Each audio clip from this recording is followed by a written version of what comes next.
ಎಲ್ಲವೂ ಬೆಳಗ್ಗೆ 11ನೇ ತಾರೀಕು ನಡೆದ ಇನ್ಸಿಡೆಂಟ್ 12ನೇ ತಾರೀಕಿಗೆ ಒಟ್ಟಾಗಿದ್ದಾರೆ.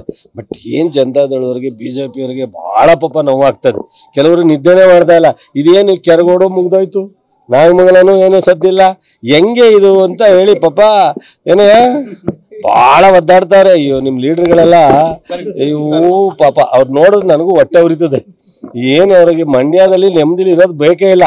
ಹೇಳೋರಿ ಕುಮಾರಸ್ವಾಮಿ ಅವರು ಒಂದ್ಸಲ ಹೇಳೋರಿ ನನಗೆ 3,000 ಅರ್ಜಿ ರೀ, ಈ ದೇಶದಲ್ಲಿ 10-12 ಸಾವಿರನ ಒಂದು ವರ್ಷದೊಳಗಡೆ ರೆವಿನ್ಯೂ ಇಲಾಖೆಯಲ್ಲಿ ಸಮಸ್ಯೆ ಕ್ಲಿಯರ್ ಮಾಡೋದು ಯಾವ್ದಾದ್ರು ಸರ್ಕಾರ ಇದೆ, ಯಾವ್ದಾದ್ರು ಜಿಲ್ಲಾಡಳಿತ ಇದ್ರೆ, ಯಾರು ಜಿಲ್ಲಾ ಮಂತ್ರಿಗಳು ಶಾಸಕರ ನಾಯಕತ್ವದಲ್ಲಿ ಆಗಿದ್ರು 25 ವರ್ಷದಲ್ಲಿ, ಅದು ಮಂಡ್ಯದಲ್ಲಿ 10,000 ಕೇಸಸ್ಸನ್ನು ಒಂದೇ ವರ್ಷದಲ್ಲಿ ಮುಗಿಸಿ ಇಡೀ 7 ಕ್ಷೇತ್ರದಲ್ಲಿ AC ಮತ್ತು ತಹಸೀಲ್ದಾರು DC ಹತ್ರ 1-1.5 ಕೇಸ್ ಬಿಟ್ಟರೆ ಯಾವುದೂ ಇಲ್ಲ ರೀ.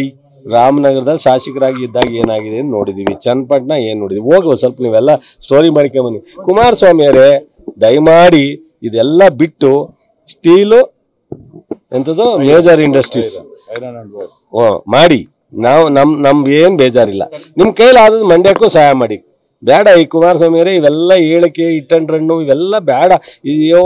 ಈಗ ಹಂಗೇನಾರ ಚರ್ಚೆ ಮಾಡೋದಾದ್ರೆ ಕುಮಾರಸ್ವಾಮಿ ಅವ್ರ ಜೊತೆಲಿ ನಾವೆಲ್ಲ ಈಗ ಇವನು ಇದ್ದಾನೆ, ಇವನು ಸ್ನೇಹಿತರು, ನನಗೆ ಜೊತೆಲೇ ಇದ್ದವರು ಬರಲಿ, ಎದುರುಗಡೆನೇ ಬೇಕಾದ್ರೆ ಚರ್ಚೆ ಮಾಡೋಣ. ಅದಕ್ಕೂ ಈಗ ಅಸೆಂಬ್ಲಿಲಿ ಒಂದು ಅವಕಾಶ ಇತ್ತು ಎದುರುಗಡೆ ಚರ್ಚೆ ಮಾಡೋದು, ಈಗಿಲ್ಲ. ಅವ್ರು ಪಾರ್ಲಿಮೆಂಟ್ಗೆ ಹೋಗ್ಬಿಟ್ಟವ್ರೆ, ಅಲ್ಲಿ ನಾವು ಹೋಗಿಲ್ಲ, ಇಲ್ಲ ಅವ್ರು ಬರೋಂಗಿಲ್ಲ, ಹಿಂಗಿದೆ. ಹಂಗೇನಾದ್ರು ಅವರ ಚರ್ಚೆ ಮಾಡಲೇಬೇಕು ಅನ್ನೋ ಅಭಿಪ್ರಾಯ ವ್ಯಕ್ತಪಡಿಸೋದಾದರೆ ನಾವು ಅವ್ರ ಜೊತೆಲಿ ಇದ್ದೀವಿ. ಬಟ್ ಆದರೆ ಇವ್ರು ಮಾತಾಡೋದ್ರಿಂದ ಮಂಡ್ಯ ಜಿಲ್ಲೆಗಾಲಿ ಅಥವಾ ರಾಜ್ಯದ ಅಭಿವೃದ್ಧಿಗಾಲಿ ಹಿನ್ನಡೆ ಆಗೋದು ಬೇಡ. ಸಮಾಧಾನವಾಗಿ ಕೆಲಸ ಮಾಡಕ್ಕೆ ಹೇಳಿ, ಅವ್ರಿಗೆ ಒಳ್ಳೆ ಅವಕಾಶ ಇದೆ.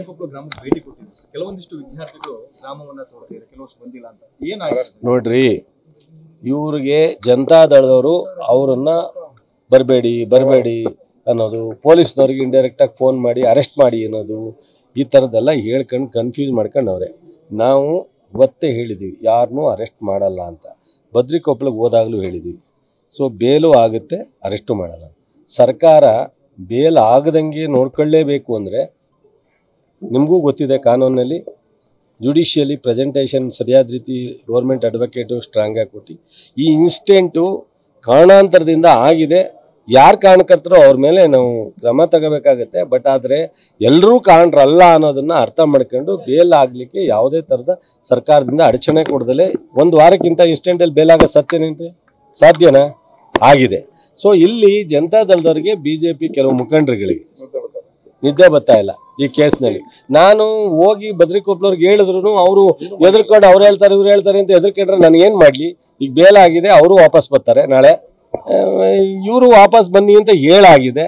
ಅದ್ರ ಮೇಲೆ ಆ ಹುಡುಗರುಗಳು ಯೋಚನೆ ಮಾಡಬೇಕು. ಏನು ಈ ವಾರದೊಳಗಡೆ ಪೇಮೆಂಟ್ ಕೊಡ್ತೀವಿ. ಸರ್ಕಾರ ವೈಯಕ್ತಿಕವಾಗಿ ಎರಡೂ ಅಟ್ ಎ ಟೈಮ್ ಕೊಡ್ಬೇಕು.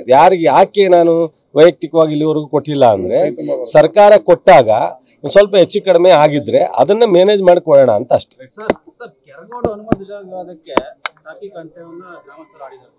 ಅವರು ಪ್ರೆಸ್ ಮೀಟ್ ಮಾಡಿ ಇದು ಹೋರಾಟ ಬೇಡ, ಅಭಿವೃದ್ಧಿಗೆ ನಾವೆಲ್ಲ ಸಾಥ್ ಕೊಡ್ತೀವಿ, ನಮಗೆ ಬೇರೆಯವ್ರ ಕುಮ್ಮಕ್ಕಿಂದ ಮಾಡೋದು. ನೋಡ್ರಿ, ನಮ್ಮ ಮಂಡ್ಯ ಜಿಲ್ಲೆ ಇರ್ತಕ್ಕಂಥ ಎಲ್ಲ ಯುವಕರಿಗೆ, ಅದು BJPಲಿ ಇರಲಿ, ಜನತಾದಳದಲ್ಲಿ ಕಾಂಗ್ರೆಸ್ ಇರಲಿ, ನಾನು ನಿಜವಾಗ್ಲೂ ಕೃತಜ್ಞತೆ ಹೇಳ್ತೀನಿ, ಅಭಿನಂದನೆ ಹೇಳ್ತೀನಿ. ಎಲ್ಲರೂ ಒಳ್ಳೆಯವರಿದ್ದಾರೆ. ಎಲ್ಲೋ 4 ಜನ ಇದ್ದೇ ಇರ್ತಾರೆ. 4 ಜನ ಎಲ್ಲೂ ಇರ್ಲಿಕ್ಕೆ, ಒಂದು ಮನೇಲೇ ಒಬ್ರು ಇರ್ತಾರೆ ಅಂಥದ್ರಲ್ಲಿ ಒಂದು ಪಕ್ಷದಲ್ಲಿ ಅಥವಾ ಒಂದು ಜಿಲ್ಲೆ ಒಳಗಡೆ ಇರಲ್ಲ ಅಂತಲ್ಲ. ಈವನ್ ನಾನು ಸಂಘ ಸಂಸ್ಥೆ ಹುಡುಗರು ನಾನು ನೋಡಿದ್ದೀನಿ ಹತ್ತಿರದಿಂದ, ಅವರಲ್ಲೂ ಕೆಟ್ಟ ಭಾವನೆ ಇಲ್ಲ. ಏನಾಗಿದೆ, ಈ ಕುಮಾರಸ್ವಾಮಿ, ಜನತಾದಳದ ನಾಯಕರು, BJPಯ ಅಶೋಕ್ ಇವರೆಲ್ಲ ಏನೋ ಮಂಡ್ಯದಲ್ಲಿ ಏನೋ ಮಾಡಬೇಕು ಅಂತ ಮಾಡಲಿ, ಬೇಡ ಅಂತ ಹೇಳಲ್ಲ. ರಾಜಕಾರಣ ನಾವೆಲ್ಲ ಸೋತಿರ್ಲಿವೆ, ತಾಳ್ಮೆಯಿಂದಿರ್ಲಿವೆ. ಸೋತಾಗ 5 ವರ್ಷ ಬಾಯ ಬಿಡ್ಲಿವಲ್ರಿ. ಯಾರು ಅಂದ್ರು ಅನ್ಸ್ಕೊತಿದ್ದೋ ಸುಮ್ಮನಿದ್ದೋ, ಇವ್ರಿಗೆ ಏನಾಗಿದೆ ಗೊತ್ತಿಲ್ಲಪ್ಪ.